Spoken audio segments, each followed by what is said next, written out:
राम लक्ष्मण जान की।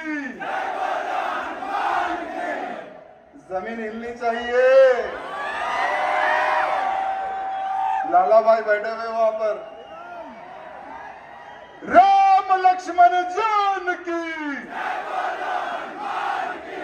जय बोलो हनुमान की। जय बोलो हनुमान की। राम लक्ष्मण जान की। जय बोलो हनुमान की। आज लगभग कोई ने आराम से रुको यार, कोई इधर ना हिलो उधर ना हिलो, किसी को मत टकलो, आराम से ठहरो। हमारे पुलिस भाई से भी निवेदन है कि धक्का मत मारो और तुम भी पुलिस वालों को नको सताओ। वहां से बेचारे पुलिस वालों को सताते सताते आए तुम लोग।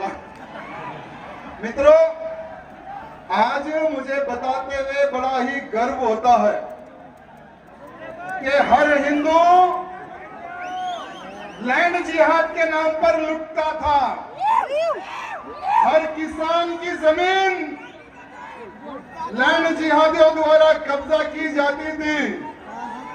लेकिन जब से भारत में भगवाधारी सरकार बनी है, लैंड जिहादियों को टॉयलेट आना शुरू हो गया है।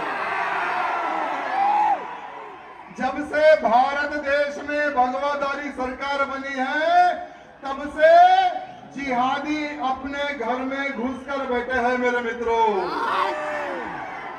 एक तरफ से मोदी जी ठोक रहे हैं तो दूसरी तरफ से योगी जी ठोक रहे हैं। आज उत्तर प्रदेश में कोई भी जिहादी लव जिहाद करने से पहले 1000 बार सोचता है। आज उत्तर प्रदेश में कोई भी लैंड जिहाद, गौ हत्या या धर्मांतरण करने से पहले सोचता है कि योगी जी का बुलडोजर ना आ जाए। आज उस प्रकार से एक भय का वातावरण उन आतंकियों के सीने में पल रहा है, तो हमारे योगी जी और हमारे मोदी जी और हमारे डायनामिक हमारे अमित शाह जी की वजह से। मेरे मित्रों, हाल ही में पार्लियामेंट में एक बहुत ही अच्छा बिल पास हुआ लाला भाई। जो लोग लैंड जिहाद के नाम पर वक्फ बोर्ड का नोटिस भिजाकर, वक्फ बोर्ड का बोर्ड लगाकर, इनके अब्बा की जागीर समझ के बोर्ड लगाते थे, अब ये लोग बोर्ड नहीं लगा सकेंगे। अब ये लोग बोर्ड नहीं लगा सकेंगे। ये लोग नहीं बोल सकेंगे कि ये हमारे अब्बा के अब्बा के अब्बा की जगह है बोलकर, क्योंकि प्रधानमंत्री मोदी जी ने वक्फ बोर्ड में संशोधन का बिल पास कर दिया है। मोदी जी ने वक्फ बोर्ड पर संशोधन कर दिया है और जैसा ही संशोधन पास हुआ तो ऑल सिटी वाला बड़ा बुलडॉग भौंकने लगा।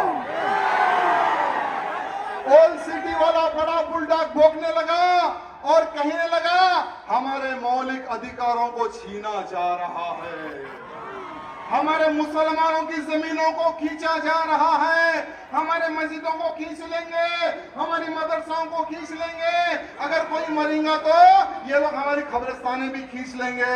हाँ बेटा, पक्का खींच के रहेंगे। अगर तुम्हारे पास अगर कोई जमीन के पेपर नहीं है तो वो जगह तुम्हें छोड़नी पड़ेगी। मेरे मित्रों, जब भारत देश आजाद हुआ 1947 में, तो ये वक्फ बोर्ड वालों के पास 4000 एकड़ जमीन थी। कितने? 4000 एकड़ जमीन थी। और इन मुल्लों के पास आज 9,50,000 एकड़ जमीन कहां से आई? अम्मी देके गई क्या? अरे यही तो हम पूछ रहे हैं, यही तो मोदी जी पूछ रहे हैं कि अगर तुम्हारे पास जमीन है तो जमीन के पेपर बताओ, हम वो जमीन को सुरक्षित करेंगे। आज 1947 से पहले ढगलो मत बाबा, 1947 से पहले इनके पास जो जमीन थी 1947 के बाद में जो जमीन आई है, उसका हर वो हिसाब किताब आज देना पड़ेगा। मेरे मित्रों, मेरा बड़ा साला आज ये कहता है कि हमारे पास 90% जमीन के पेपर नहीं है, तो हमारे बड़े साले साहब को पूछना चाहूंगा कि बेटा, अगर ये बिल्डिंग के पेपर नहीं है तो ये इलीगल हुई नहीं हुई? अगर किसी जमीन के पेपर नहीं है जिस पर तुम्हारा कब्जा है तो वो इलीगल हुआ या नहीं हुआ? पहले वक्फ बोर्ड वाले क्या करते थे, ये बिल्डिंग पे बोर्ड लगाते थे वक्फ बोर्ड लैंड बोलकर, तो ये हमारा बिल्डिंग का बेचारा कोई कोर्ट में नहीं जा सकता था। इनका कोर्ट अलग होता था, क्रिमिनल कोर्ट में इनका केस चलता था, जज इनका, वकील इनका, पैरवी करने वाला इनका, तो केस किसके फेवर में जाएगा? इनके फेवर में जाएगा ना।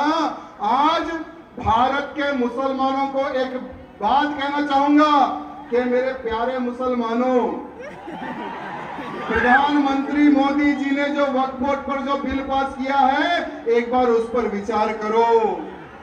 तुम्हारी जमीनों को उन्होंने सेव किया है बिल पास करके, ना ही तुम्हारी जमीन खींचने का काम किया है मोदी जी ने, क्योंकि मोदी जी क्या कहते हैं, सबका साथ सबका विकास। लेकिन ये लोग कहते हैं कि हम नहीं मानेंगे।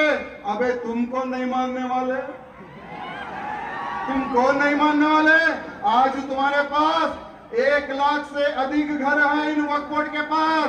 आज इनके पास 10,000 से ही अधिक ईदगाह हैं, 8,000 से अधिक जामा मस्जिदें हैं, 15,000 से अधिक मदरसे हैं, 1,20,000 से अधिक मस्जिदें हैं, 4,000 से अधिक तालाबें हैं, 3,000 से अधिक स्कूलें हैं, 1,50,000 हमारे गरीब किसानों की जमीनें इन्होंने कब्जा की है।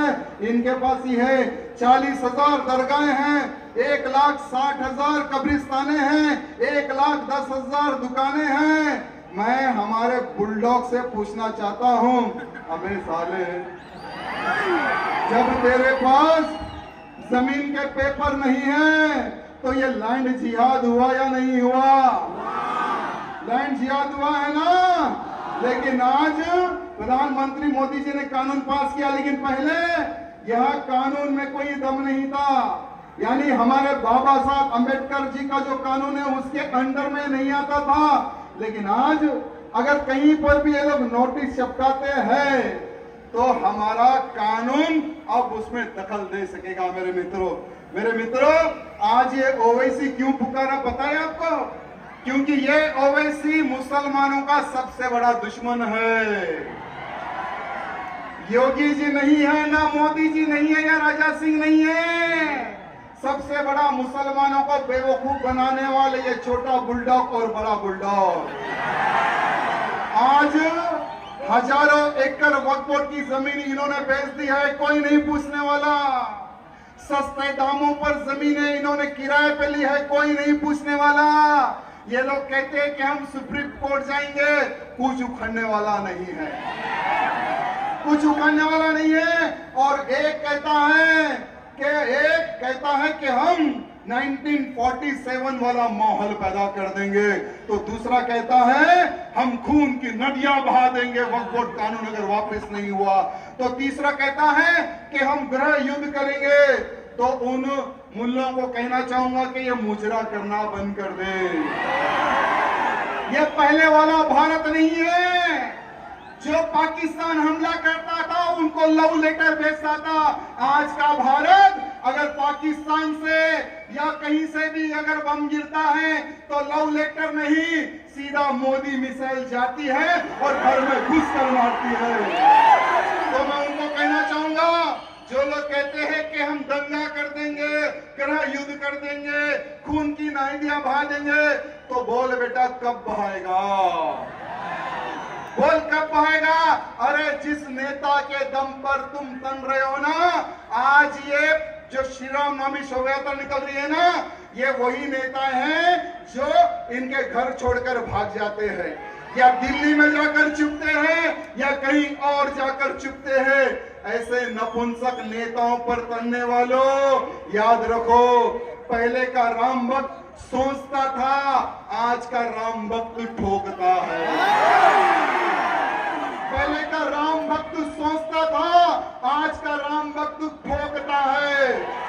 और इतना ठोकेगा कि अम्मे की अम्मी याद आ जाएगी।